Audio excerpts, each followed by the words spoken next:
directeur de campagne de la coalition Diomaye Président, membre de la coalition, animateur, le grand monsieur, Madame la Présidente Aminata Touré, superviseur de la campagne présidentielle, Monsieur le directeur général de l'AIBD, membre aussi de la coalition, Monsieur notre ami Mamadou Lamine Diallo. Nous l'avons invité, nous avons invité aussi M. Boubacar Camara, avec certains qui, comme eux, étaient d'anciens candidats. Mais nous avons je voudrais ici, avant de passer à nos deux amis, Sambou Biagi et Maître Moussa Diop, le remercier. Lors de la campagne, accompagné de la RTS, il s'est rendu au domicile de la mère du président Ousmane Sonko, le premier ministre. On a l'habitude de dire que politique a mon sentiment, mais merci beaucoup. Chers leaders, membres de la coalition Diomaye Président,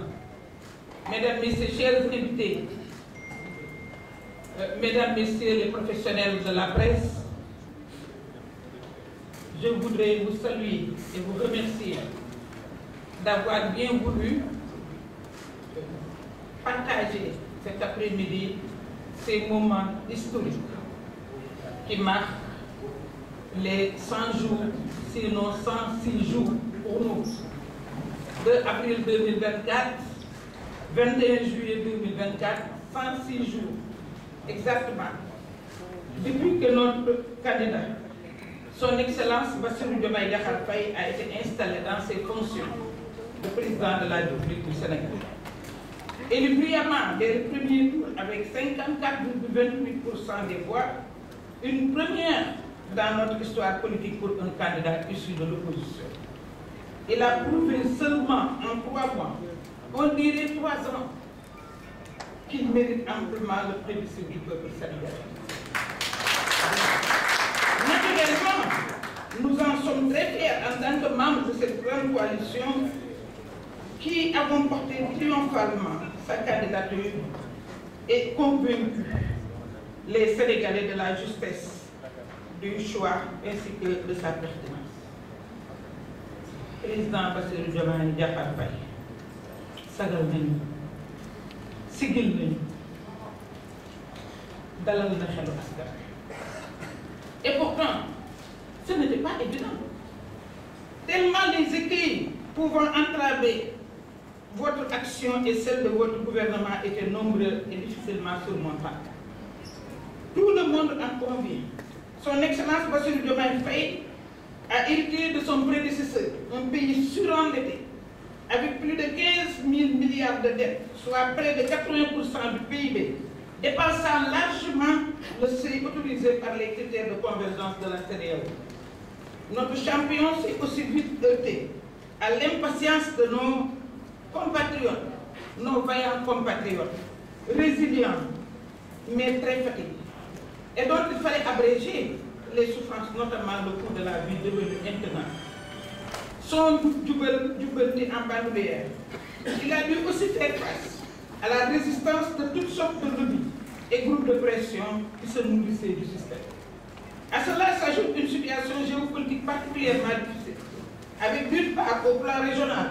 la crise dans l'espace CEDEAO marquée par le retrait des pays de l'Alliance des États du Sahel, et d'autre part au plan international avec des bouleversements liés à la guerre Russie-Ukraine et à la crise au Moyen-Orient, au Proche-Orient. Toutes ces difficultés, et la liste n'est pas exhaustive, permettent de mesurer à leur juste valeur les actions menées avec brio par le président Bassirou Diomaye Faye et son gouvernement avec à sa tête le premier ministre Ousmane Sonko. Je ne reviendrai pas sur les éléments de bilan relevés dans le film que nous venons de visionner. je vais juste mentionner les dossiers d'extrême urgence qui ont tous été pris en charge et de manière efficace, outre la restitution des denrées de première nécessité et les mesures prises pour la campagne agricole 2024, les préparatifs de l'hivernage, la tabaski, le pèlerinage à la Mecque et l'organisation des examens et concours. Félicitations, monsieur le ministre. Lors de son parce que vous gérez de l'éducation. Ont tous fait l'objet de conseils interministériels présidés de main de maître par monsieur le Premier ministre Ousmane Sonko, qui ont permis de prendre des mesures pratiques et efficaces. Tous ces dossiers brûlants ont été correctement pris en charge et sans difficulté majeure par le tandem Diomaye Sonko que nous avons la chance d'avoir à la tête du pays. En plus de ces actions concrètes efficaces, indéniables, nous pouvons aussi être fiers, chers membres de la coalition Diomaye Président, de notre bilan immatériel en 3 mois à peine. Très attaché à la cohésion nationale, dépourvu de tout esprit partisan, encore moins revanchard, son Excellence Bassirou Diomaye Diakhar Faye a travaillé à réconcilier les Sénégalais. Avec sa posture empreinte de politesse et d'humilité, son calme olympien et en parfaite maîtrise de ses dossiers, il assure et rassure. Chers membres de la coalition Diomaye Président, soyons donc à l'image de notre président. Travaillons dans la concorde, en synergie, en parfaite intelligence, pour accompagner au mieux le chef de l'État et son gouvernement dans la voie de la transformation systémique promise au Sénégal. Nous avons travaillé jusque-là, sans tambour ni trompette. Al-Husseini a beaucoup magnifié son outil, mais dans les outils, il y a les TDR qui nous a permis de mettre en place des groupes de travail. Pour ne pas danser plus vite que la musique, nous avons attendu l'approbation du président. Donc jamais nous n'avons été abattus. Plusieurs groupes de travail se sont penchés sur l'avenir de notre coalition, de son appellation, parce que le président nous avait demandé le 6 avril de trouver une autre dénomination. Vous trouvez là son humilité. À sa nouvelle charte, comme vous le savez, la charte d'un parti d'opposition, d'une coalition de l'opposition ne peut pas être la même que la charte d'une coalition au pouvoir. En passant par sa structuration et son mode de fonctionnement, tout a été passé en revue par les différents groupes, dont le travail est soumis à l'appréciation et à l'approbation de M. le Président de la République avant d'être rendu public prochainement. Vive la coalition Diomaye Président, vive le Président de la République, vive le Sénégal. maa ngi nuyu kilifa yi nga xam ne ñoo fi ñëw tey te nga xam ni teguñu sax seen bopp kilifa ñun dañ ni woon rek léegi bu ñu ñëwee ñun ñëpp nañ toog seetaan film yi bu ñu paree waxtaan waaye de bala ñuy dem ci lan nga xam ne mooy jikko Bassirou Diomaye Diakhar Faye ak bis bu nekk ci jikkoom sénégalais yi di ko découvrir ñu bég lool ñun ñi nga xam ne ñoo nekk ci coalition Diomaye bég lool di ci féliciter le peuple sénégalais ñoom ñi nga xam ne ñoo moom victoire ñoom ñoo bëggoon a am victoire ñoo bëggoon a am seen président bu ñu tànnal seen bopp te bi ñu tànnee juumul ci ñetti weer ñu teg wane ci loo xam ne danga naan lii ndax ñetti at la wala ndax li ñuy mandat bi la déedéet mandat bi demagul fenn tey la am téeméeri fan ak juróom-benn bi nga xam ne ñun ñu ngi koy fekki ñun coalition Diomaye Président naagul ñu nag waaye nag comme que dañu nekk ci réew wax te ku noppi bokkoo ñu wax nag ndax xaaral ñu kenn waxal ñu ko doonte ni waroon nañu ko waxal boo demee sax ci ñi nga xam ne ànd ñoo moom sax am na ci ñoo xam ni ñu ngi moytoo wax ñu ngi moytoo ŋàññi parce que ñooñu ay républicain la parce que ñooñu xam nañ li état parce que ñooñu xam nañ ñu liggéey ci état ñu sant yàlla bu baax bi nga xamee ni peuple Sénégal ñoo ko jox lu ñu mësul a jox kenn maanaam jóge ci opposition gagné premier tour daan bu leer daan ñu ko amul laam-laamee jënd bi kenn dootul miim loolu la def waaye yamul rek ci daal yamul rek ci ba mu toogee ba léegi ànd ak fulla ak fayda ak gouvernement ak premier ministre am ñuy liggéeyal Sénégal dafa fekk na bi fi laataan ñëw te mënuñu ko bañ a wax de fekk na fi dëkk boo xam ni dañoo nekk ci ay bor yu méttee bor yoo xam ni kenn xamul lu ñu toll ki fi nekkoon di leb rek di dem te leb bi ñun terewuñ ko war de ndax ñun dinañ leb waaye dañ ne leb bu am njariñ leb buy jur dara leb boo xam ni boo ko investir dina mën a am fu mu nekk loolu nag bi ñu tànnee suñu président ngeen tànn seen président tey mën ngeen a sagu ci waa Sénégal yéen waa Diomaye président Moustapha Guirassy bii le ministre de l'éducation moo nekkoon président wu jiite campagne bi nekk directeur de campagne madame Aminata Touré ànd ak moom di superviser campagne bi man ma nekk président de coalition keroog ba ñu génnee projet bi la ñu ni woon ñun de ñun waa coalition Diomaye président keroog ba ñu présenté projet bi la ñu ni ñun ñëpp ànd nañu nekk benn baat bëggatuñu dara kenn ku ci nekk jàpp ne yaay Diomaye kenn ku nekk dangaa war a fal Diomaye nga def ko sasoo ko sa bopp muy sa sasu bopp pour nga fay fal Diomaye tey tànn boobu ñu doon tànnaloo waa Sénégal xam nañ ne ñun napp nga def ndaxte président kat sagal nañu te nag sigil nañu tey wax dëgg yàlla xelu askan wi dal na xelu askan wi dal na ci ñi bëgg Sénégal nag laa ndax du toujours nga dajee ku bëgg Sénégal toujours nga gis koo xam ni poosam di ko ñëw te moo ne yombul woon de daje na noog jafe-jafe yu ne ba mu ñëwee ci dëkk boo xam ne wax na leen ko moom luy faral sax di jàmbat moom xamul luy jàmbat parce que wax na ko ndax xamul luy mënu la nekk xamul impossible du jël tam benn pression waaye nag dégg yi bari woon na de waaye yàlla nga koy suturaal nag muy jéggal dégg yi ndax li mu fekk ci bor bi wax naa ko wëlbatiku mu dem ci ay nawleen yi nga xam ne ñoom la bokkal sous région bi mu metti lool ngekkee moroomam te bi ñu fekk see Sénégal xam nañ ni ñooñu de xam nañ lan mooy CEDEAO des peuples ñu ngi koy doon a xam waa Sénégal taxaw leen tàccu leen ñoom it ñu seetlu ko xam ne ñii kat génnoon nañu waaye sopp nañ Diomaye te Diomaye taxul woon ñu génn ñu jiital ko yal na ko ci yàlla defal tax ñun nag dañu am ay champion suñu champion muy Bassirou Diomaye Diakhar Faye ak Ousmane Sonko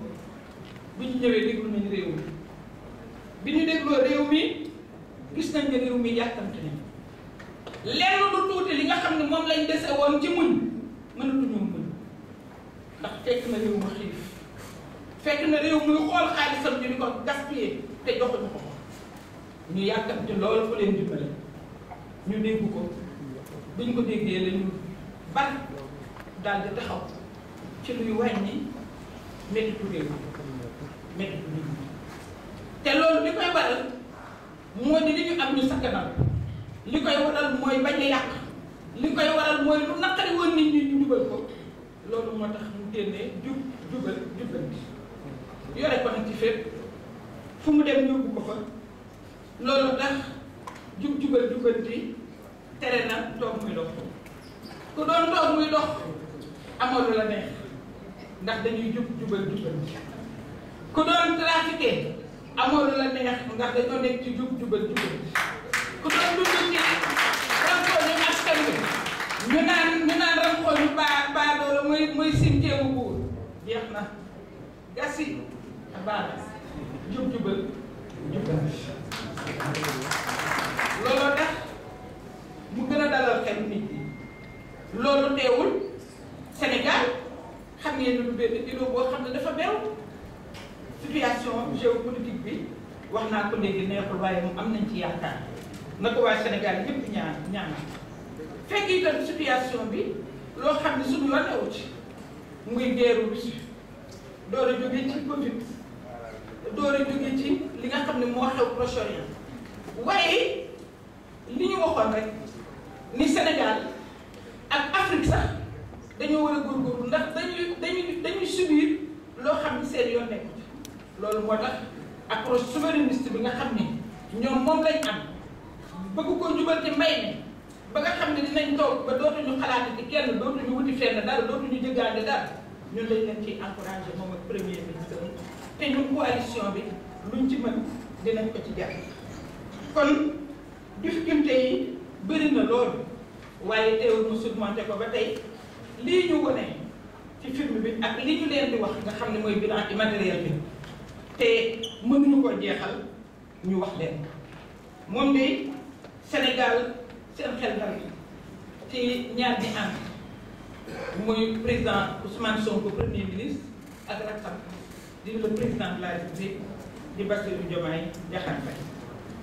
dossier yi nga xam ni moo gënoon a jafe te diggante bi ñu ñëwee dossier yi ni teem a taxaw ci kanamam muy wàññi njëgu dund bi muy tax dañ ñu war kenn mënu koo wàññi waaye moom nee na xamul luy impossible muy campagne agricole bi presque jour ba mu bañ ko falee sax taw na benn weer moo doxoon diggante moom moom waaye yàlla ngi ciy suturaal tey boo demee ci àll bi ñoom ñoo lay wax ni ñu bëggee ci ni ñu jot semence ñoo lay wax prix engrais bi ni mu wàññeekoo waal yi sax nee nañ ma dañuy wàññi ceeb bi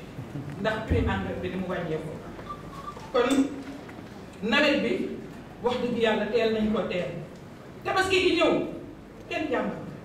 macha allah te dañ ci woon mënul nekk waaye ñoom dañ ni mën naa nekk pèlerinage bi aju màkk bi suñu seetaanoon liñ fi defoon ak wax dëgg yàlla ki leen doon yóbbu kon pèlerin yi ba tamxarit duñ ko ñëwee Sénégal waaye gouvernement bi taxaw dem man loolu seede naa ko Ousmane Sonko téléphone am dugul ci noppam di seet ndax avion yi ñëw nañ ak ministre des transports moom it ñu ngi koy félicité gis nañu moom itam ni mu doxalee transport bi ci tabaski yooyu yëpp ak li nga xam ne examen et concours bi te examen et concours ñun ñëpp ci coalition bi monsieur le ministre dañuy toog di gis ndax ku nekk kat foo yebal sa waay da ngay bëgg mu daan te xam nañu di ko daal parce que duñ ko teel a jëlee dal na ci yaa ngi concerté wu yaa ngi waxtaan tey gis nga jàngalekat ful na ñoo ko fi ëppale ci Sénégal ku wax ak ñoom d'ailleurs léegi la mais bu njëkk partenaires sociaux yi dañ leen di woon mooy syndicat yi ak ñëpp ñi nga xam ne da ngeen di waxtaan ak ñoom te bu ngeen waxtaanee rek di ngeen jubóo bi fi nguuru Macky Sall ñëwee rek la ñu xam ay amical ak yooyu mais syndicalisme ci éducation la nekkoon bu njëkk bi nga xamee ni même parti unique la les syndicats d'enseignants ñoo daan porter les préoccupations des populations dañ daan def plateforme partager kook les marabouts partager kook ñëpp ba nga xam ni ku ci mel ni yaarax mu Gaynde Fatma bu waa SONES mësaana def grève ñu dóor leen blanc wala ñu dagg seen salaire moo leen di fay te loolu ba lu yàggul rek bi nga xamee ni ñoom màggat jàmm ñoo yore syndicat bi diggante 71 ak 76 ba ñuy distribué SONES moom moo doon fay salaire ñooñu ñoo doon ñi nga seetlu tuuti lañ la ciy wax parce que dama bëgg yàlla def nañ éducation syndicale kon boobu chance la waa Sénégal am ci ñooñu nga xam ne ñoom lañ jox réew mi ñun nag ñu di ko sagoo di roy ci moom ndax président boo xam ne li problème am rek mooy ne réew mi ànd biir campagne bi yëpp loo wax rek mu ne nañ ñaan jàmm am ba léegi jàmm jooju lay woote yàlla bañ na ko ba yàlla defal ko sutura keroog bi nga xamee ne dañ koy fal muy taw loolu signe la jàmm jooju bi yàlla continuer parce que loolu la bëgg fayantuwul wax na ko moom du fayantoo mu ngi dimbali mu ngi fexeel ba sénégalais yëpp jublu sénégalais yëpp ànd te mu am taxawaay boo xam ne nag bu ñëpp naw la ñun de kër diine bu mu dem ñun ni ñu yar bi ak teggin bi ak wàcce boppam mu ngay jéem a seet ban man nu muy manifesté woo ci kilifa yi ba wan leen doom bu seet si waajuram yi deful boppam président boo xam ne day def kon loolu teewul mu maîtriser ay dossiers teewul mu xam ni muy def waxoon naa ko keroog bi ñuy clôturer campagne bi Mbour nee naa leen énorme la te daawul daw jàng xam na ko mën na ko te ñoom ñu ngi koy def te boo gisee seen bio boobu moom premier ministre nga xam ni ñii dem nañ à bonne école xam nañ ko mën nañ ko te ñu ngi koy def ñun nag ci suñu wàllu bopp ñun waa coalition Diomaye président bu doon suñu sago ñu mel ni moom defe na ci présidente bi laay commencé sax defe na mu mel ni Diomaye waaye nit ñi nañ jëm rek mel ni Diomaye liggéey ci àndandoo am benn objectif bu ko defee yoon bi nga xam ne ñoom moom lañ bëgg a dem mooy transformation bi ñu bëgg transformer ko système bi yàlla mën nañoo suturaal ba ñu def ko ñu ngi doon liggéey nag leeral nag lu tomb yaakaar naa ne bu ñu xoolee plateforme bi gis terme de référence yi gis groupe de travail yi nga xamee ne liggéey nañu ñu xam ne liggéey nañu waaye nag kenn du jiitu sa kilifa liggéey dafa am bu ñu ko santoon muy le président de la république le 6 avril dajale ñu te Méridien président moom la ñuy jox liggéey bi liggéey nañ ko ba pare groupe de travail yëpp ànd nañ ci te bu soobee yàlla liggéey nañu ci profilage ñi nga xam ne ñooy responsable parce que daf ñu ko laajoon liggéey nañ ci charte bu bees bi liggéey nañ ci structuration bi liggéey nañ ci mode de fonctionnement bi te yooyu nga xam ne ak comme ni ñu ko waxee woon tur wi ndax ci bañ a gis boppam ñun Diomaye bi génne wuñu woon mais moo ne turu Diomaye président bi nañ ko changé pour wutal ko tur bu bees jox nañ ko ko groupe yëpp liggéey nañu ñu ngi ko koy jox te incha allah lu mu ci wax balaa yàgg dinañ leen dajale waat lii ñu dajale woon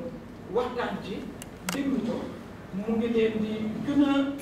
gërëm di leen gën a reconnaître seen liggéey di leen gën a gërëm di leen sant incha allah yaakaar naa ne suñu àndee nekk benn boole suñuy xol dinañ ko mën a jàppale bu baax te yàlla mën nañu dimbali maa ngi leen di gërëm di leen sant dëkk bi xam na tey dimanche soir waaye teewul ngeen tenir ñëw ñu bokk gis lu ñu gisandoo waxtaane lu ñuy waxtaanee ndoo incha allah yal nañu yàlla taxaw benn ñu bëgg yëpp mu defal ñu ko ba mu yem ci suñu njaboot jërë ngeen jëf